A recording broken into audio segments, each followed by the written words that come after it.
ਅੱਜ ਮੈਂ ਗੱਲ ਕਰਨੀ ਆਪਣੇ ਉਲਮਾ ਸਾਹਿਬਾਨ ਨਾਲ।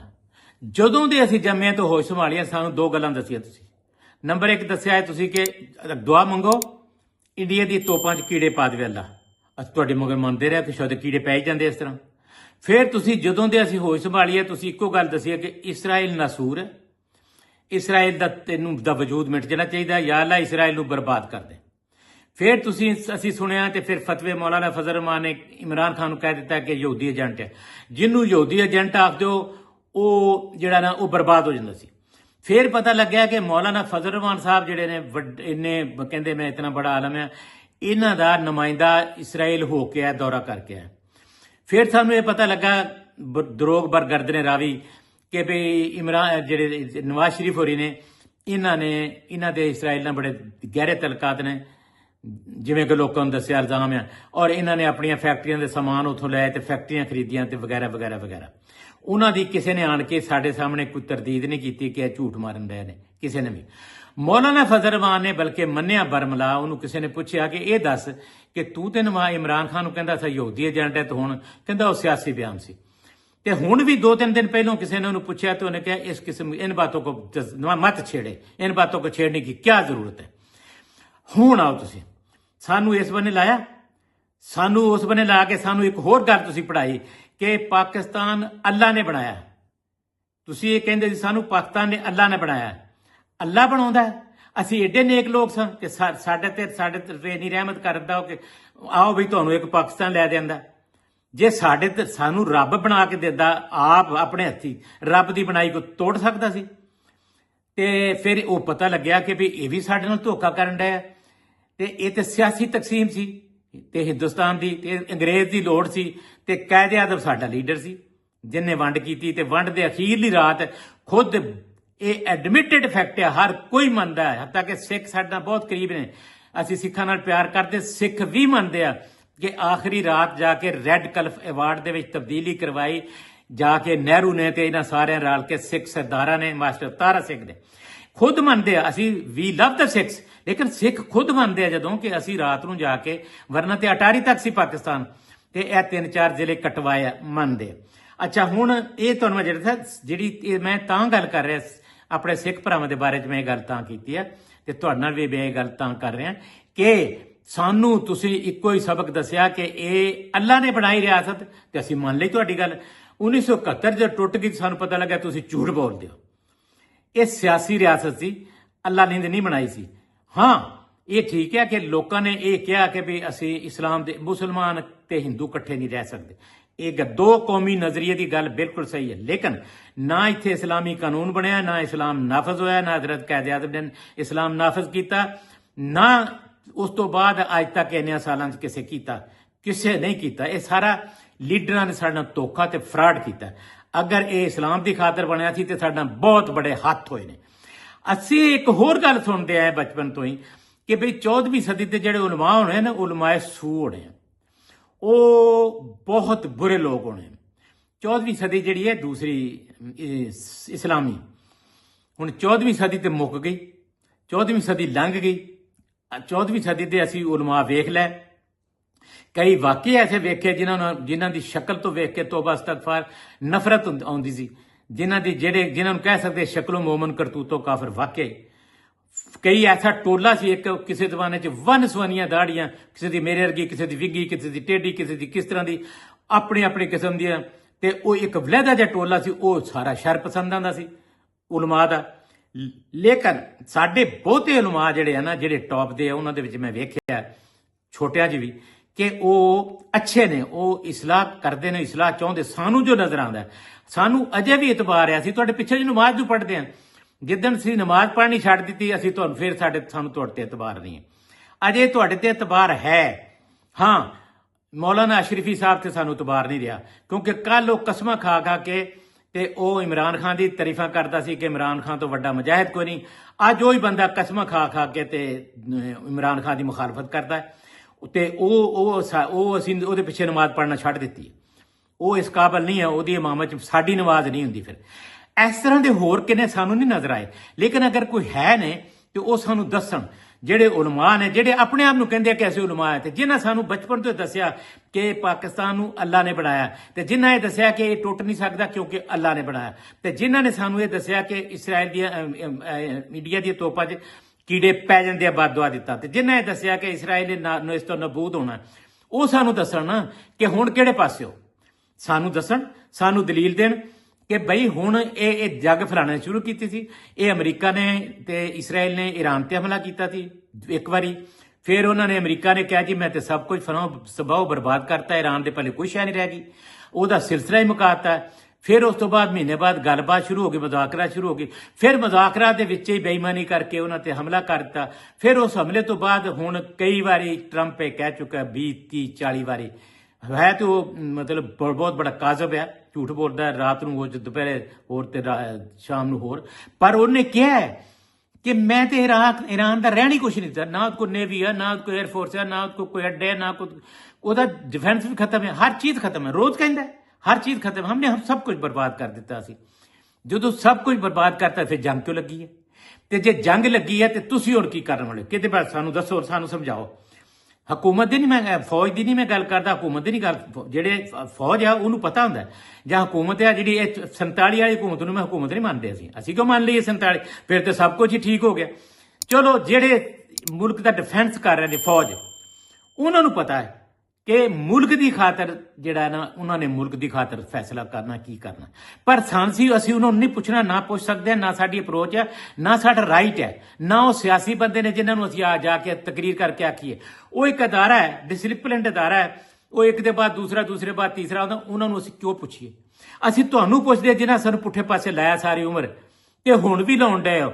ਹੁਣ ਸਾਨੂੰ ਦੱਸ ਦਿਓ, ਤੁਸੀਂ ਸਾਨੂੰ ਖੁੱਲ੍ਹ ਖੁਲਾ ਕੇ ਦੱਸ ਦਿਓ ਕਿ ਅਸਲ ਹਕੀਕਤ ਕੀ ਹੈ, ਸੱਚਾ ਕੌਣ ਹੈ, ਹਮਲਾਵਰ ਕੌਣ ਹੈ? ਕਿਆ ਹੁਣ ਅਮਰੀਕਾ ਤੇ ਇਸਰਾਇਲ ਨੇ ਰਲ ਕੇ ਜਿਹੜਾ ਹਮਲਾ ਕੀਤਾ ਈਰਾਨ ਤੇ ਜਸਟੀਫਾਈਡ ਹੈ, ਲੈਜੀਟੀਮੇਟ ਹੈ, ਦੁਰਸਤ ਹੈ, ਇਹ ਚੰਗਾ ਕੰਮ ਕੀਤਾ ਹੈ? ਈਰਾਨ ਨੂੰ ਬਰਬਾਦ ਹੀ ਹੋਣਾ ਚਾਹੀਦਾ, ਉਹ ਇਸੇ ਕਾਬਲ ਹੈ? ਈਰਾਨ ਨੇ ਕੋਈ ਐਸਾ ਜੁਰਮ ਕੀਤਾ ਹੈ ਜਿਹੜਾ ਉਹਨੂੰ ਸਫਾ ਹਸਤੀ ਤੋਂ ਮਿਟਾ ਦੇਣਾ ਚਾਹੀਦਾ? ਈਰਾਨ ਕੋਲੋਂ ਕੋਈ ਐਸੀ ਗਲਤੀ ਹੋਈ ਜਿਹੜੀ ਟੋਟੇ ਕਰਨੇ ਚਾਹੀਦੇ ਉਹਦੇ ਹੋਏ? ਤਾਂ ਈਰਾਨ ਦੇ ਕੋਲੋਂ ਐਸੀ ਕੋਈ ਗਲਤੀ ਹੋਈ ਜਿਹਦੇ ਉਹਨੇ ਇਹ ਜੰਗ ਤੋਂ ਪਹਿਲਾਂ ਕਿ ਉਹਨੇ ਕਿਹਾ ਹੋਵੇ ਕਿ ਬਈ ਮੈਂ ਮੁਸਲਿਮ ਉਮਾ, ਤੁਹਾਡੀ ਜਿਹੜੀ ਮੁਸਲਿਮ ਉਮਾ ਕਰਦੇ ਜਨਾਬੇ ਵਾਲੀ, ਕਿ ਉਹਦੇ ਟੋਟੇ ਕਰ ਦਿਓ? ਕਿਸੇ ਨੇ ਕਿਹਾ ਹੋਵੇ? ਈਰਾਨ ਨੇ ਕਿਸੇ ਨੇ ਕਿਹਾ ਹੋਵੇ ਕਿ ਫਲਾਣਾ ਇਸਲਾਮੀ ਮੁਲਕ ਹੈ, ਉਹਨੂੰ ਟੋਟੇ ਕਰ ਦਿਓ? ਅਜੇ ਕੱਲ ਤੱਕ ਈਰਾਨ ਤੇ ਇਰਾਕ ਦੀ ਜਿਹੜੀ 8 ਸਾਲ ਲੜਾਈ ਹੋਈ ਸੀ, ਉਹਦੇ ਵਿੱਚ ਸਾਰੇ ਲੋਕ ਇਰਾਕ ਵੱਲ ਸੀ, ਈਰਾਨ ਇਕੱਲਾ ਹੀ ਸੀ। ਫਿਰ ਪਿਛਲੇ ਕਿੰਨੇ ਸਾਲਾਂ ਤੋਂ ਈਰਾਨ ਤੇ ਪਾਬੰਦੀ ਹੈ ਇੰਟਰਨੈਸ਼ਨਲ, ਕਿ 30-35 ਸਾਲ ਤੋਂ ਟੋਟਲ ਪਾਬੰਦੀ ਹੈ, ਨਾ ਕੋਈ ਡਾਲਰ ਹੈ ਨਾ ਕੁਛ। ਮੈਂ ਵਕਾਲਤ ਨਹੀਂ ਕਰਨ ਡਿਆ, ਮੈਂ ਤੁਹਾਨੂੰ ਪੁੱਛਣ ਡਿਆ, ਜਿਨ੍ਹਾਂ ਨੇ ਜਵਾਬ ਦੇਣਾ ਰੋਜ਼ੇ ਮੇਸ਼ਰ, ਅਸੀਂ ਤੁਹਾਡਾ ਫੜਨਾ ਗਰੇਬਾਨ, ਉਲਮਾ ਸਾਹਿਬਾਨ, ਅਸੀਂ ਤੁਹਾਡਾ ਗਰੇਬਾ ਫੜਨਾ ਹੈ। ਇਹ ਮੈਨੂੰ ਦੱਸੋ ਕਿ ਅਗਰ ਜਾਂ ਤੇ ਇਹਨੇ ਕੋਈ ਕੀਤਾ ਹੈ ਤੇ ਫਿਰ ਆਓ ਜਹਾਦ ਕਰੀਏ, ਫਿਰ ਸਾਰੇ ਰਲ ਕੇ ਇਹਨੂੰ ਮਾਰ ਦਈਏ, ਈਰਾਨ ਨੂੰ ਮੁਕਾ ਦਿਓ, ਫਿਰ ਇਹਦੇ 20-25 ਟੋਟੇ ਕਰ ਦਿਓ, ਬਲਕਿ 100 ਜ਼ਿਆਦਾ ਕਰ ਦਿਓ। ਤੇ ਜੇ ਇਹਨੇ ਕੀਤਾ ਹੀ ਨਹੀਂ, ਇਹਨੇ ਪਹਿਲ ਵੀ ਨਹੀਂ ਕੀਤੀ, ਇਹਨੇ ਜ਼ੁਲਮ ਵੀ ਨਹੀਂ ਕੀਤਾ, ਜੇ ਮੈਨੂੰ ਨਹੀਂ ਪਤਾ, ਤੁਹਾਨੂੰ ਪੁੱਛਣਾ। ਤੇ ਜੇ ਦੂਸਰੀ ਗੱਲ ਹੈ ਕਿ ਜਿਹੜੇ ਬੰਦੇ ਬੈਠੇ ਨੇ ਉੱਥੇ, ਸਾਊਦੀ ਅਰਬ ਦਾ ਬਾਦਸ਼ਾਹ ਜਿਹੜਾ ਬੈਠਾ ਹੈ, ਜਿਹੜਾ ਵਲੀਆ ਦਾ ਜਿਹੜਾ ਸਭ ਕੁਝ MBS ਆ, ਕਿਆ ਵਾਕਈ ਇਤਨਾ ਨੇਕ ਤਜਤ ਗੁਜ਼ਾਰ ਆ ਕਿ ਉਹ ਕਦੇ ਗਲਤ ਫੈਸਲਾ ਨਹੀਂ? ਕਿਆ ਵਾਕਿਆ ਉਹਨੇ ਆਪਣੇ ਆਵਾਮ ਨੂੰ ਬੜੇ ਹਕੂਕ ਦਿੱਤੇ ਨੇ? ਕਿਆ ਵਾਕਿਆ ਉੱਥੇ ਜਮਹੂਰੀਅਤ ਹੈ? ਕਿਆ ਉੱਥੇ ਜ਼ੁਲਮ ਦੀ ਹਕੂਮਤ? ਮੈਨੂੰ ਨਹੀਂ ਪਤਾ, ਮੈਂ ਤੁਹਾਨੂੰ ਪੁੱਛਣਾ, ਕਿਆ ਉੱਥੇ ਜ਼ੁਲਮ ਦੀ ਹਕੂਮਤ ਨਹੀਂ? ਉੱਥੇ ਇਨਸਾਫ ਹੋ ਰਿਹਾ, ਆਵਾਮ ਦੀ ਸੁਣੀ ਜਾ ਰਹੀ ਹੈ, ਉੱਥੇ ਖੌਫ ਹਰਾਸ ਕੋਈ ਨਹੀਂ, ਉਹਨਾਂ ਦੇ ਆਵਾਮ ਆਜ਼ਾਦ ਨੇ, ਉਹਨਾਂ ਨੂੰ ਪੂਰੇ ਹੱਕ ਮਿਲ ਰਹੇ ਨੇ। ਉਹ ਸਾਨੂੰ ਦੱਸੋ, ਬਿਸਮਿਲ੍ਲਾ। ਫਿਰ ਇਸੇ ਤਰ੍ਹਾਂ ਸਾਨੂੰ ਦਿਓ ਕਿ ਇਹ ਦੁਬਈ ਵਾਲੇ ਹੁਕਮਰਾਨ ਨੇ ਤੇ ਅਬੂ ਜ਼ੈਬੀ ਵਾਲੇ ਨੇ ਤੇ ਨਿੱਕੇ ਰਿਆਸਤਾਂ ਜਿਹੜੀਆਂ ਨੇ, ਜਿਨ੍ਹਾਂ ਕੋਲ ਅਰਬਾਂ ਖਰਬਾਂ ਦੇ ਤੇਲ ਨੇ, ਇਹ ਕਿੱਥੇ ਖਰਚ ਕਰਦੇ ਨੇ? ਇਹਨਾਂ ਦੇ ਮਹੱਲਾਂ ਤੇ ਕਿੰਨੇ ਲੱਗਦੇ ਨੇ? ਤਾਂ ਤੁਸੀਂ ਕਦੇ ਸੋਚਿਆ? ਸਾਡਾ ਤਾਲੁਕ ਨਹੀਂ ਹੈ ਕਿ ਉਹਨਾਂ ਦੇ ਕਿੱਥੇ ਲੱਗ, ਲੇਕਿਨ ਜਦੋਂ ਤੁਸੀਂ ਫੈਸਲਾ ਕਰਨਾ ਹੈ, ਉਲਮਾ ਹਜ਼ਰਾਤ, ਮੈਂ ਤੁਹਾਡੇ ਨਾਲ ਪੁੱਛਣਾ ਹੈ, ਮੈਂ ਆਪਣੇ ਉਲਮਾ ਨੂੰ ਪੁੱਛਣਾ, ਮੈਂ ਤੁਹਾਡੇ ਪਿੱਛੇ ਲੱਗਣਾ।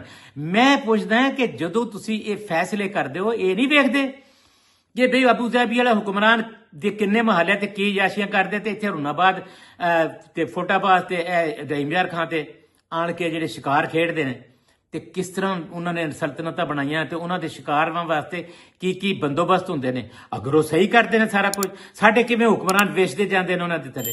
ਅਗਰ ਉਹ ਸਭ ਕੁਝ ਸਹੀ ਕਰ ਰਹੇ ਤਾਂ ਸਾਨੂੰ ਮਗਰ ਲਓ, ਆਪਣੇ ਸਾਨੂੰ ਸਮਝਾਓ ਕਿ ਕਿਆ ਉਹਨਾਂ ਨੇ ਜਿਹੜੀਆਂ ਉੱਥੇ ਲੋਕਾਂ ਨੂੰ ਹਕੂਕ ਦਿੱਤੇ ਨੇ, ਉੱਥੇ ਜਮਹੂਰੀਅਤ ਹੈ, ਉੱਥੇ ਆਵਾਮ ਦੀ ਹਕੂਮਤ ਹੈ, ਉਹਨਾਂ ਦੇ ਆਪਣੇ ਮਹੱਲੇ ਹੀ ਕੱਲਿਆਂ ਦੇ, ਤੇ ਫਿਰ ਸਾਨੂੰ ਉਧਰ ਲਾਓ। ਇਸੇ ਤਰ੍ਹਾਂ ਮਸਕਤ, ਦੂਸਰੇ ਬਹਿਰੀਨ, ਛੋਟੇ ਛੋਟੇ, ਕਤਰ ਦਾ ਦੱਸ ਦਿਓ। ਕਤਰ ਨੇ ਪਿਛਲੇ ਦਿਨਾਂ ਸਾਡਾ 50-60 ਅਰਬ ਡਾਲਰ ਦਾ ਸਾਡਾ ਜਿਹੜਾ ਮੁਆਹਦਾ ਕੀਤਾ ਸੀ ਦਰੋਗਬਰ ਗਰਦਨੇ ਰਾਵੀ ਉਹ ਗੈਸ ਦਾ, ਸੁਣਿਆ 50 ਅਰਬ ਡਾਲਰ ਦਾ ਨੁਕਸਾਨ ਹੋਇਆ ਸੀ। ਉਹਦਾ ਸਾਨੂੰ ਦੱਸ ਦਿਓ ਕਿ ਕਿਆ ਕਤਰ ਦੇ ਵਿੱਚ ਇਨਸਾਫ ਹੈ। ਕਤਰ ਦੇ ਜਿਹੜੇ ਹੁਕਮਰਾਨ ਆ ਉਹ ਬੜੇ ਨੇਕ ਪਾਕ ਨੇ ਔਰ ਉੱਥੇ ਜਮਹੂਰੀਅਤ ਆ, ਉੱਥੇ ਆਵਾਮ ਨੂੰ ਸਾਰੇ ਹੱਕ ਮਿਲਦੇ। ਸਾਨੂੰ ਇਹ ਸਮਝਾਓ ਸਾਨੂੰ ਕਿ ਈਰਾਨ ਵਾਲੇ ਕਾਫਰ ਨੇ, ਇਹਨਾਂ ਨੂੰ ਨਹੀਂ ਛੱਡਣਾ ਚਾਹੀਦਾ, ਇਹਨਾਂ ਨੂੰ ਮਾਰ ਕੇ ਹਟਣਾ ਚਾਹੀਦਾ। ਜਾਂ ਇਹ ਸਾਨੂੰ ਸਮਝਾਓ ਕਿ ਅਸੀਂ ਇਸ ਜੰਗ 'ਚ ਅਗਰ ਕੁੱਦ ਪਏ, ਅਸੀਂ ਅਗਰ ਇਸ ਜੰਗ 'ਚ ਜਾ ਵੜੇ ਤੇ ਸਾਡਾ ਫਾਇਦਾ ਕਿੰਨਾ ਹੋਏਗਾ ਤੇ ਨੁਕਸਾਨ ਕਿੰਨਾ ਹੋਏਗਾ। ਇਹ ਸਾਨੂੰ ਗੱਲਾਂ ਦੱਸੋ, ਸਾਨੂੰ ਕਿਸੇ ਗੱਲ ਦਾ ਪਤਾ ਨਹੀਂ। ਅਸੀਂ ਇਹ ਗੱਲਾਂ ਫੌਜ ਨੂੰ ਨਹੀਂ ਪੁੱਛਣੀਆਂ, ਨਾ ਅਸੀਂ ਪੁੱਛ ਸਕਦੇ, ਨਾ ਕੋਈ ਕਾਨੂੰਨ ਐਸਾ ਕਿ ਮੈਂ ਉੱਠਾਂ ਤੇ ਮੈਂ ਫੌਜ ਨੂੰ ਪੁੱਛਾਂ। ਮੈਂ ਦੋ ਬੰਦਿਆਂ ਨੂੰ ਪੁੱਛ ਸਕਦਾ। ਇੱਕ ਮੈਂ ਪੁੱਛ ਸਕਦਾ ਫਾਰਮ 47 ਸਹੀ ਭਾਵੇਂ ਹੁਕਮਰਾਨਾਂ ਨੂੰ ਖਾਓ ਫਾਰਮ 47 ਦਾ ਜਾਂ ਇਸ ਤੋਂ ਵੀ ਘਟੀਆ ਕੋਈ ਜਿਹੜਾ ਹਕੂਮਤ 'ਚ ਬੈਠਾ, ਮੈਂ ਉਹਨੂੰ ਪੁੱਛ ਸਕਦਾ। ਤੇ ਦੂਜਾ ਪੁੱਛਦਾ ਮੈਂ ਜਿਹੜੇ ਤੁਸੀਂ ਸਭ ਤੋਂ ਜ਼ਿਆਦਾ ਕਾਬਿਲ ਇਤਰਾਮ ਹੈ ਸਾਡੇ, ਅਸੀਂ ਤੇ ਤੁਹਾਡਾ ਇਤਰਾਮ ਹੀ ਇੰਨਾ ਕਰਦੇ ਹਾਂ ਕਿ ਸਾਡੀ ਤੇ ਗਰਦਨ ਹੀ ਠਾਂ ਰਹਿੰਦੀ ਹੈ ਉਲਮਾ ਹਜ਼ਰਾਤ। ਤੇ ਜੇ ਤੁਹਾਡੇ ਅੰਦਰ ਵੀ ਚੋਰ ਹੋਵੇ ਕੋਈ, ਤੁਸੀਂ ਵੀ ਕਿਸੇ ਹਿਰਸ ਪਿੱਛੇ ਲੱਗੇ ਹੋ, ਤੁਸੀਂ ਵੀ ਲਾਲਚ ਪਿੱਛੇ ਮਰ ਰਹੇ ਹੋ, ਤੁਸੀਂ ਵੀ ਕੋਈ ਜ਼ਾਤੀਆਤ ਤੇ ਕਰ ਰਹੇ ਹੋ, ਤੁਹਾਡੇ ਵੀ ਮੂੰਹ ਦੇ ਵਿੱਚ ਕੁਝ ਚੀਜ਼ ਦਿੱਤੀ ਜਾ ਰਹੀ ਹੋਵੇ, ਤੁਸੀਂ ਵੀ ਆਪਣਾ ਢਿੱਡ ਭਰ ਰਹੇ ਹੋ, ਤੁਸੀਂ ਵੀ ਹਰਾਮ ਖਾਣਾ ਫੈਸਲਾ ਕੀਤਾ ਹੋਵੇ, ਤੁਸੀਂ ਵੀ ਸੂਰ ਖਾਣ ਦਾ ਫੈਸਲਾ ਕੀਤਾ ਹੋਵੇ, ਤੁਸੀਂ ਵੀ ਕੋਈ ਦੌਲਤ ਕਮਾ ਰਹੇ ਹੋ, ਤੁਸੀਂ ਵੀ ਆਪਣੇ ਨਜ਼ਰੀਆਤ ਦੀ ਵਜ੍ਹਾ ਨਾਲ ਇੱਧਰ ਤੇ ਅੱਧੇ ਜਿਹੜੇ ਉਧਰ ਨਜ਼ਰੀਆਤ ਉਹ ਈਰਾਨ ਵੱਲ ਤੇ ਅੱਧੇ ਨਜ਼ਰੀਆਤ ਵਾਬੀ ਉਧਰ ਤੇ ਸੁੰਨੀ ਉਧਰ ਤੇ ਸ਼ੀਏ ਉਧਰ ਇਸ ਦੌੜ 'ਚ ਲੱਗੇ ਹੋ। ਤੇ ਜੇ ਤੁਸੀਂ ਵੀ ਆਪਣੇ ਮਫਾਦਾਤ ਵਾਸਤੇ ਲੱਗੇ ਹੋ, ਜੇ ਤੁਸੀਂ ਵੀ ਕਿਸੇ ਨਫ਼ਰਤ ਪਿੱਛੇ ਲੱਗੇ ਹੋ, ਜੇ ਤੁਸੀਂ ਵੀ ਹਿਰਸ ਪਿੱਛੇ ਲੱਗੇ ਹੋ, ਜੇ ਤੁਹਾਨੂੰ ਵੀ ਰੱਬ ਯਾਦ ਨਹੀਂ ਹੈ, ਜੇ ਤੁਹਾਨੂੰ ਵੀ ਕਿਆਮਤ ਯਾਦ ਨਹੀਂ ਹੈ, ਜੇ ਤੁਹਾਨੂੰ ਵੀ ਮੌਤ ਯਾਦ ਨਹੀਂ ਹੈ, ਤੇ ਫਿਰ ਸਾਨੂੰ ਦੱਸ ਦਿਓ, ਅਸੀਂ ਵੀ ਆਪਣਾ ਫੈਸਲਾ ਕਰ ਲਈਏ। ਤੇ ਜੇ ਤੁਹਾਨੂੰ ਇਹ ਸਾਰੀਆਂ ਗੱਲਾਂ ਯਾਦ ਨੇ, ਫਿਰ ਬਵੋ, ਬਹਿ ਕੇ ਅੱਲਾ ਦੇ ਕੋਲ ਬਵੋ, ਅੱਲਾ ਨਾਲ ਹਾਜ਼ਰ ਨਾਜ਼ਰ ਹੋ ਕੇ ਗੱਲਾਂ ਕਰੋ, ਅੱਲਾ ਨਾਲ ਗੁਫ਼ਤਗੂ ਕਰੋ, ਸਾਡੇ ਨਾਲ ਗੁਫ਼ਤਗੂ ਕਰੋ, ਟੀਵੀ ਤੇ ਆਓ, ਚੈਨਲਾਂ ਤੇ ਆਓ, ਤਕਰੀਰਾਂ ਕਰੋ, ਜਲਸੇ ਜਲੂਸ ਕਰੋ, ਸਾਨੂੰ ਮੁਖਾਤਬ ਕਰੋ, ਸਾਨੂੰ ਸਮਝਾਓ ਕਿ ਬਈ ਇਸ ਵੇਲੇ ਇਹ ਕਰਨਾ ਜਾਇਜ਼ ਹੈ, ਇਹ ਕਰਨਾ ਨਜਾਇਜ਼ ਹੈ। ਸਾਨੂੰ ਇਸ ਮੌਕੇ ਤੇ ਇਸ ਵਕਤ ਤੇ ਇਹਦੀ ਮਦਦ ਕਰਨੀ ਚਾਹੀਦੀ ਹੈ, ਈਰਾਨ ਦੀ ਕਰਨੀ ਚਾਹੀਦੀ ਹੈ, ਨਹੀਂ ਉਹਨਾਂ ਦੀ ਦੂਸਰੀ ਕਰਨੀ, ਗਲਫ ਦੀ ਕਰਨੀ ਚਾਹੀਦੀ ਹੈ, ਕਿਸੇ ਦੀ ਵੀ ਨਹੀਂ ਕਰਨੀ ਚਾਹੀਦੀ। ਇਹਨਾਂ ਦੀ ਸੁਲ੍ਹਾ ਕਰਾਉਣੀ ਚਾਹੀਦੀ ਹੈ, ਇਹਨਾਂ ਤੇ ਪ੍ਰੈਸ਼ਰ ਪਾਉਣਾ ਚਾਹੀਦਾ। ਸਾਰੇ ਕੀ ਕਰਨਾ ਹੈ ਸਾਨੂੰ ਦੱਸੋ ਨਾ, ਕੀ ਕਰਨਾ? ਕਿਆ ਲੜਾਈ ਵਧਾਉਣੀ ਚਾਹੀਦੀ ਹੈ ਕਿ ਸਾਨੂੰ ਵੀ ਲੜਾਈ ਸ਼ਾਮਲ ਹੋਣਾ ਚਾਹੀਦਾ? ਮੌਲਾਨਾ ਸਾਹਿਬਾਨ, ਸਾਡੇ ਉਲਮਾ ਸਾਹਿਬਾਨ ਦੱਸੋ, ਆਰਮੀ ਨੂੰ ਵੀ ਦੱਸੋ, ਆਰਮੀ ਦੀ ਵੀ ਹੈਲਪ ਕਰੋ, ਪਾਕਿਸਤਾਨ ਦੀ ਆਰਮੀ ਦੀ ਵੀ ਹੈਲਪ ਕਰੋ, ਸਾਡੀ ਆਵਾਮ ਦੀ ਵੀ ਹੈਲਪ ਕਰੋ। ਜੇ ਅਸੀਂ ਦਿਲੋਂ ਨਾ ਹੋਏ ਫੌਜ ਦੇ ਨਾਲ ਤੇ ਫੌਜ ਨੂੰ ਕਿਤਨਾ ਨੁਕਸਾਨ ਹੋਏਗਾ। ਤੇ ਜੇ ਅਸੀਂ ਦਿਲੋਂ ਨਾ ਹੋਏ ਤੁਹਾਡੇ ਨਾਲ ਤੇ ਤੁਸੀਂ ਦਿਲੋਂ ਨਾ ਹੋਏ ਫੌਜ ਨਾਲ, ਤੇ ਤੁਸੀਂ ਦਿਲੋਂ ਨਾ ਹੋਏ ਸਾਡੇ ਨਾਲ, ਤੇ ਤੁਸੀਂ ਦਿਲੋਂ ਨਾ ਹੋਏ ਦੀਨ ਦੇ, ਤੇ ਤੁਸੀਂ ਦਿਲੋਂ ਨਾ ਹੋਏ ਖੁਦਾ ਦੇ, ਤੇ ਤੁਸੀਂ ਅਗਰ ਲਾਲਚ ਦੀ ਖਾਤਰ, ਜੇ ਤੁਹਾਡੀ ਵੀ ਔਕਾਤ ਸਿਰਫ ਕੁੱਲੋ ਹਮੇਨੀ ਆ ਕਿ ਚੰਦ ਟਕਿਆਂ ਦੀ ਖਾਤਰ ਤੁਸੀਂ ਸਾਨੂੰ ਵੇਚ ਦੇਣਾ, ਦੀਨ ਵੇਚ ਦੇਣਾ, ਈਮਾਨ ਤੇ ਵੇਚ ਦੇਣਾ, ਜਿਹੜਾ ਕਿ ਮੈਨੂੰ ਯਕੀਨ ਨਹੀਂ ਹੈ, ਤੇ ਫਿਰ ਅਸੀਂ ਕਿੱਧਰ ਜਾਈਏ? ਸਾਨੂੰ ਮੈਂ ਆਖਰੀ ਵਾਰੀ ਤੁਹਾਨੂੰ ਕਹਿਣ ਡਿਆ, ਸਾਨੂੰ ਰਾਏ ਲਾਓ, ਅਸੀਂ ਕਿੱਧਰ ਜਾਈਏ? ਜੇ ਲੜਨਾ ਹੈ ਪਾਕਿਸਤਾਨ ਨੇ, ਫੌਜ ਨੂੰ ਘਲਾਉਣਾ ਚਾਹੁੰਦੇ ਹੋ, ਤੁਸੀਂ ਲੜਨਾ ਹੈ, ਸਾਨੂੰ ਦੱਸੋ, ਅਸੀਂ ਫੌਜ ਦਾ ਸਾਥ ਦਈਏ। ਅਗਰ ਪਾਕਿਸਤਾਨ ਦੀ ਖਾਤਰ ਜ਼ਰੂਰੀ ਹੈ ਤਾਂ ਸਾਨੂੰ ਪਹਿਲਾਂ ਸਮਝਾਓ, ਅਸੀਂ ਫੌਜ ਦੇ ਨਾਲ ਖਲੋਤੇ ਹਾਂ। ਜਿਹੜਾ ਫੈਸਲਾ ਪਾਕਿਸਤਾਨ ਹੋਏਗਾ ਸਾਨੂੰ ਉਹਦੇ ਨਾਲ ਖਲੋਤੇ ਹਾਂ। ਸਾਨੂੰ ਹੋਰ ਕੋਈ ਪਿਆਰਾ ਨਹੀਂ, ਪਾਕਿਸਤਾਨ ਤੋਂ ਜ਼ਿਆਦਾ ਸਾਨੂੰ ਕੋਈ ਪਿਆਰਾ ਨਹੀਂ, ਨਾ ਈਰਾਨ ਨਾ ਸਾਊਦੀ ਅਰਬ।